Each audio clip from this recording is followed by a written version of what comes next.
Hey everybody, welcome to I Read a Book, Do I Get a Fucking Trophy? The only book review show, only review show on this channel that's not a weekly gimmick show, because I'm gonna review books I actually just read, and I don't read books that often, so I can't guarantee anything about the frequency of the uploads here. I just read Kingdom of Fear by Hunter S. Thompson.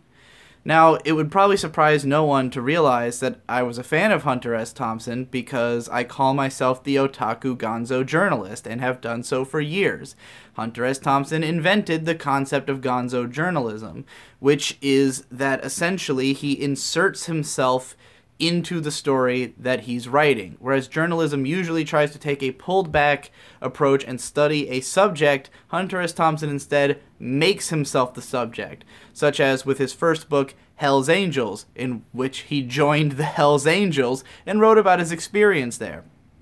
So yeah, big influence on me because I've always kind of just made myself the subject of the things I talk about. When I talk about anime and otakudom, I do so from the perspective of a hardcore otaku, hence otaku gonzo journalism.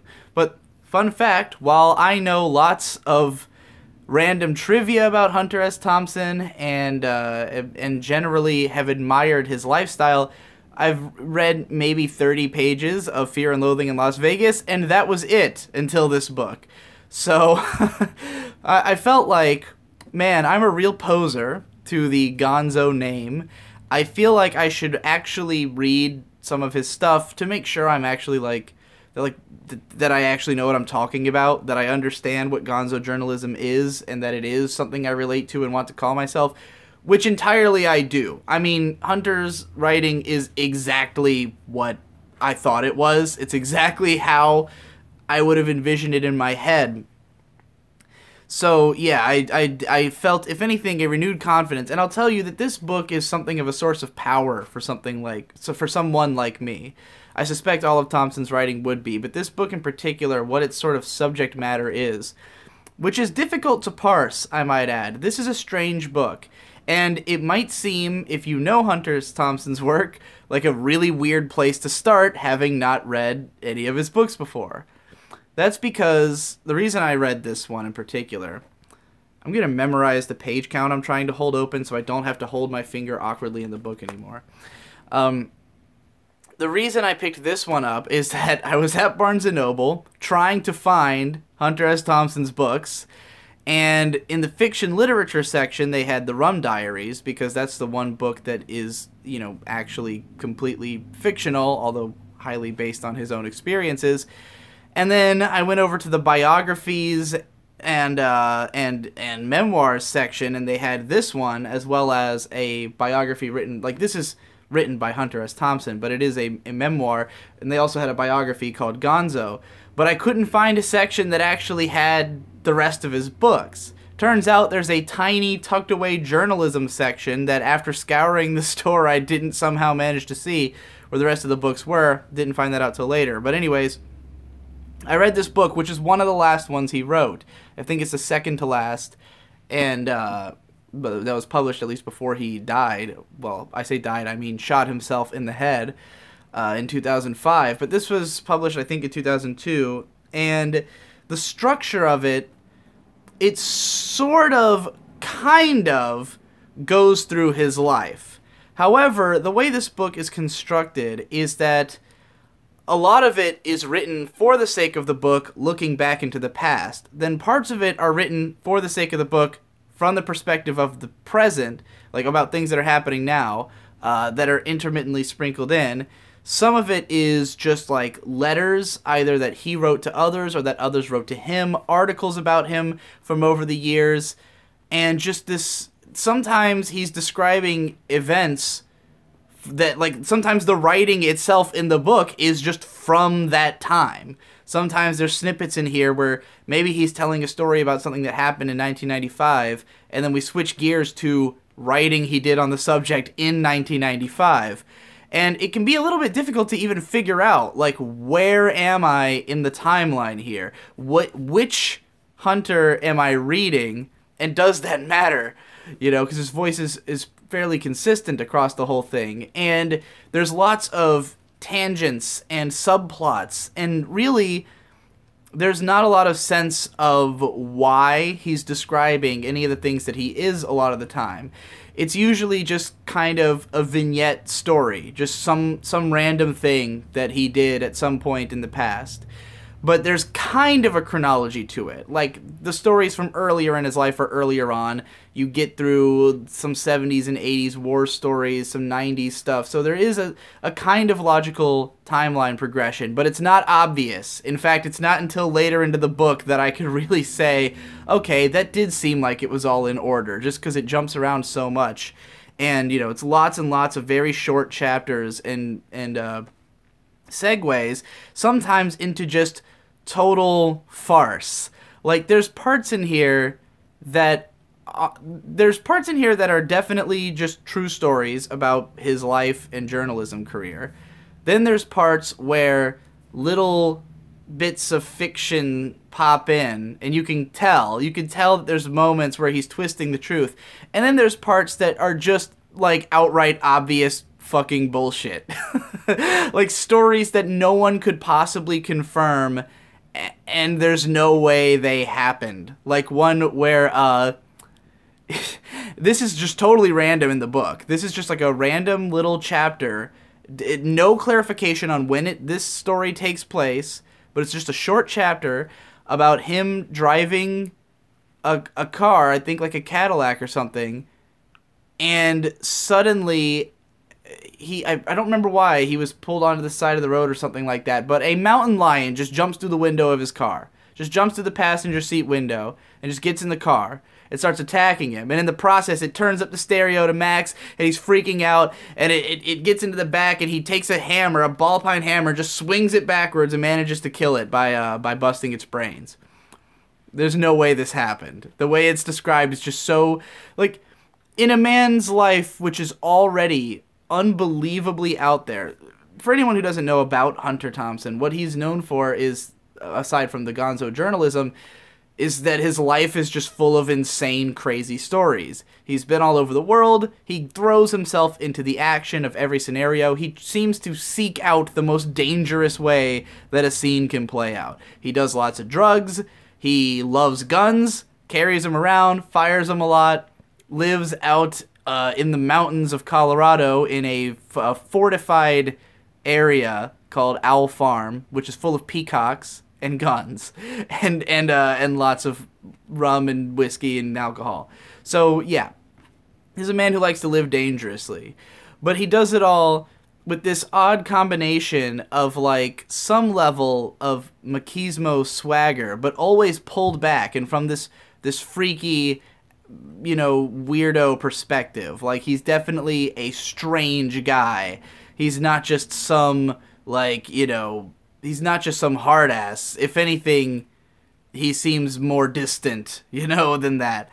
So, but it's just interesting that his taste skews towards this sort of live dangerously lifestyle. You know, drives fast motorcycles and shit, and throws himself into dangerous zones around the world over the course of his life. So the real things that have happened to him are definitely stranger than fiction. Like, he already lives a crazy, bizarre life. And it almost feels like when he tells a story like the mountain lion one, like he's challenging you. Like, is this crazier? Is this crazier than the things that I've said that you know I've done?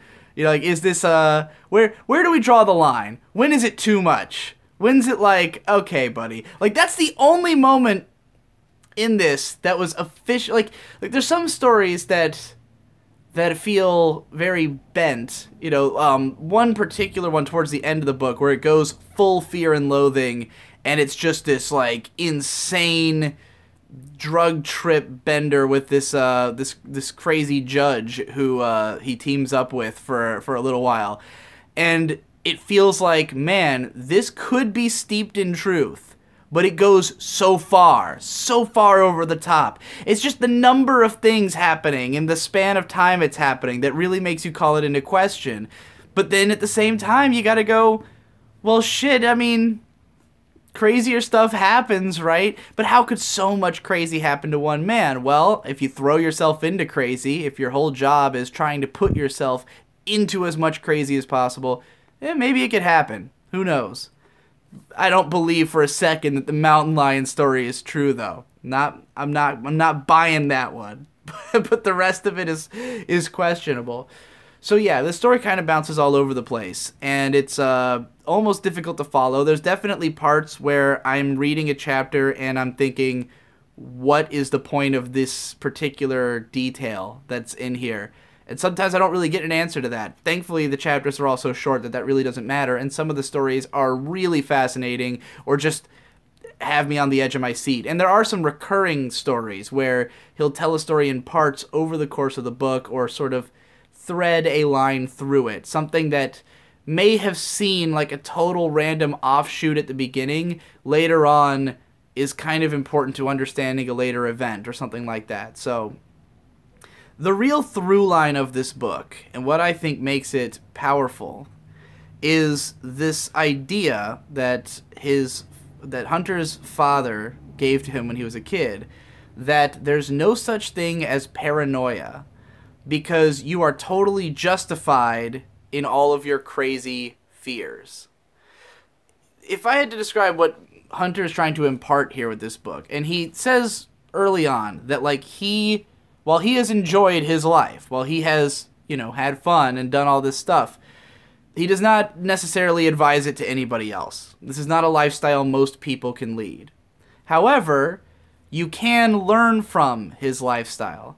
And you can see how, because of the situations he's put himself in, he's been in lots of situations where he's gotten to see how society sort of breaks down. How people at their core will act. How all of the things that we kind of have as like safety nets and things to protect us don't always function. How our government doesn't always function, or the police force doesn't always function, or just general humanity doesn't always function correctly. And he's gotten to see a lot of it up close. And the funny thing about it is that, like, a lot of the worst trouble he gets into is not his fault. Like, a lot of the times when he's just going on insane drug benders and shooting guns on his property, nothing bad's happening. But then, just from being in sort of the wrong place at the wrong time with the wrong person, then he gets into deep trouble with the law. It ends up in these long court cases and stuff.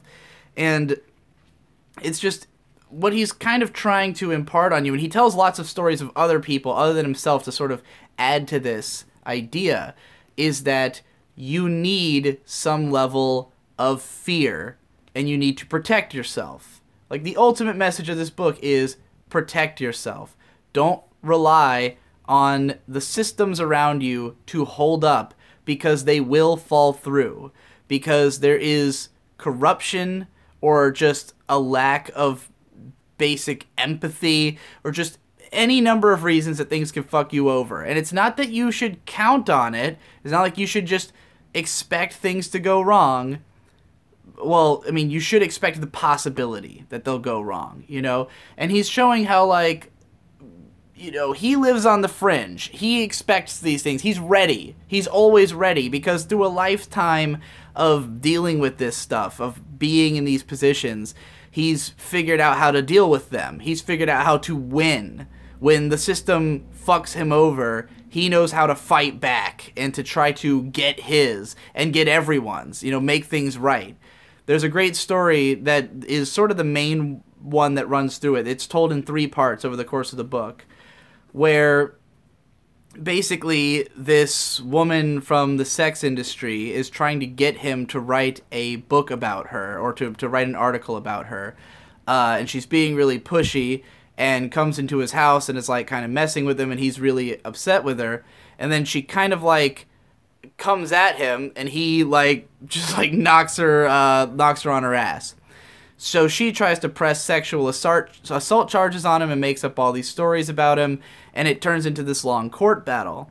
Now, eventually, as the case gets thrown out of every courtroom, because it increasingly becomes apparent that Hunter's innocent and that this woman is full of shit, they try to get him to settle, to just just, you know, plead guilty for a little tiny misdemeanor and they'll leave him alone. And he's like, no, you know, and he decides to push back and form a coalition and get these, you know, these amendment protection groups together to protect the Fourth Amendment, particularly because his house was searched for like 11 hours because they were trying to find drugs in his house to try to make a conviction against him. So basically, you know, when he got attacked, he not only didn't take it lying down, he continued to fight, not only, you know, to protect himself, but also to protect everybody. Because if he had just given in, then it affects the way that the law protects everybody else. You know, if it's shown that you can get away with accusing someone of these kinds of things and then having them plead guilty to anything, as opposed to saying, like, no, fuck you, I'm suing you guys for fucking putting me on trial for 99 days, you know, that he had to go through this. So I would say that's ultimately, like, what if there's a message in this, it's this idea of, like, understand the system you're in, understand its limits, and whether you're pushing on those limits or not, you know, be ready for when it breaks down, protect yourself, and, you know, it's okay to be afraid. It's okay to be concerned and to think, like, I need to set things up. I need to set things up in such a way that that I can protect myself. Kind of speaks to me as a generally paranoid guy, someone who is constantly concerned that that things could go wrong, that I never know when everything's going to kind of blow up in my face or when the system's going to fall out from under me. And it's easy, I think, to convince yourself I'm just being paranoid. You know, someone like me, I when I start getting wrapped up in my head like that, I'm like, this is unhealthy. This is just paranoia. You know, the things aren't going to go this way. But that's exactly how you leave yourself unprepared if things do go that way. And of course, the closer you are to the fringes, the more concerned you should be. But that doesn't mean that you can't just get caught in the crossfires of something randomly, you know. So have a bulletproof vest on of some sort of all times, you know. Or just fast reflexes. I think Thompson kind of gets through life on fast reflexes, literally and figuratively, because there's descriptions of him having incredibly fast reflexes in this story from other people, secondhand accounts of his fastness. So yeah, it's an interesting tale in that it's from the perspective of a man at the tail end of a lifetime of debauchery. Whereas something like Fear and Loathing is just this unhinged madness where it's just a guy doing all the drugs in the world and just telling you what's going on with him as he's doing it. This has a pulled back perspective of a guy who's like, that life is mostly behind him. And there's kind of this wry pretending to be innocent thing throughout the whole story where, like, he's kind of brushing the drugs aside a lot of the time, or like pretending like, oh, you know, well, those were the wild days or something, and like, oh, I was never that crazy, officer, you know. But then you can always see right through it. Like, he'll give you just enough information. He loves to do this trick where he says like, whoops, did I just say that, you know? So I was gonna read a little bit of this just because one of the commenters on my last video turned me onto a channel called Better Than Food Book Reviews, which is a fun vlogging channel where a very handsome man reviews books, and he always reads passages from the books. I'd never even really thought to do that, because, you know, you can't really show footage from a book. You can't show images from a book. How do I show you the style of the book? I can just read the damn thing. So I'll just read a passage here from this book. Every once in a while, but not often, you can sit down and write a thing that you know is going to stand people's hair on end for the rest of their lives. A perfect memory of some kind, like a vision, and you can see the words rolling out of your fingers and bouncing around for a while like wild jewels before they finally roll into place and line up just exactly how you wanted them to. Wow, look at that shit! Who wrote that stuff? What? Me? Hot damn! Let us rumble, keep going, and don't slow down. Whatever it is, keep doing it. Let's have a little fun. Even writing feels like fun when you catch a moment like this. You feel pure and natural. Yes, sir, I am a natural man tonight. Bring it on. Fuck those people. Tonight we walk with the king. That is my kind of fun, and I like to spread it around. You can't hoard fun. It has no shelf life. And so much for that, eh? I started off writing about Aspen, but I wandered off into the definition of fun, which is always dangerous. So, to hell with fun. I shit on the chest of fun. Look what it did to Charles Manson. He had too much fun. No doubt about that, so they put him away for life. He was a monster, and he still is. Put him down. Shove him off the bridge with a wire shove him off the bridge with a wire around his neck and bowling balls chained to his feet. Drown the bastard. What if it was your daughter he got hold of? What indeed? I have no daughters, thank God, so I don't have to worry about it. I have always loved women of all ages, but they have always been other people's daughters. If I had a daughter and she came home with a creature like Manson, my heart would fill with hate. I would not kill him instantly, but my brain would start moving that way. Okay, how do we do this without being busted for murder? First, get rid of the witness. Send her upstairs to her room and make sure nobody else is around. That is a basic rule in this business.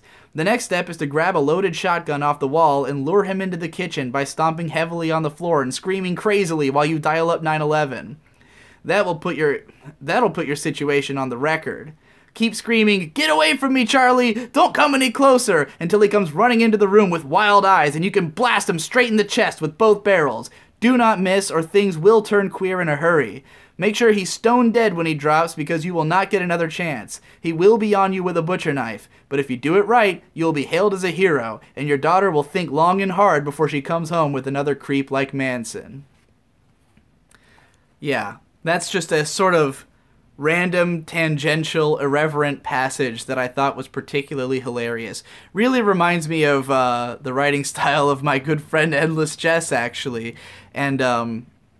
And also reading through this book in general, I saw a lot of my hero Dick Masterson in Hunter S. Thompson as well, which I'm sure Dick has probably read a bunch of him and is a fan. So yeah, great minds all think alike. I guess Hunter is on the same wavelength as me and the people I sort of follow and admire, which is not too surprising. But enjoyed the book. Looking forward to reading more Hunter S. Thompson writing. I've got a bunch of other books around, so, you know, I'll check those out. And, yeah, it was an interesting read. Oh, I will say that if you are curious about this book, like, if you, for some reason, wanted to make this your first Hunter S. Thompson book as well, probably helps to know some stuff about his life. Like, I think this would have been more confusing if I didn't already generally understand the Gonzo style, generally know things about his history.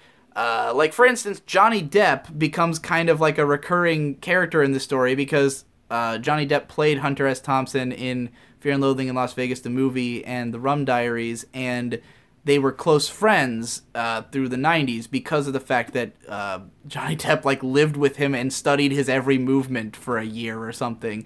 And they started hanging out forever after that. So if you don't know that, because it's not really explained in here that Johnny Depp played him in a movie, it's just like, why is he hanging out with Johnny Depp all the time? You know, there's things like that. But even the stuff I didn't know about, I didn't find too hard to follow. So it might not be too much of a problem. But yeah, that's it. Thanks for watching, everybody, and I'll see you if I read another book and decide to talk about it.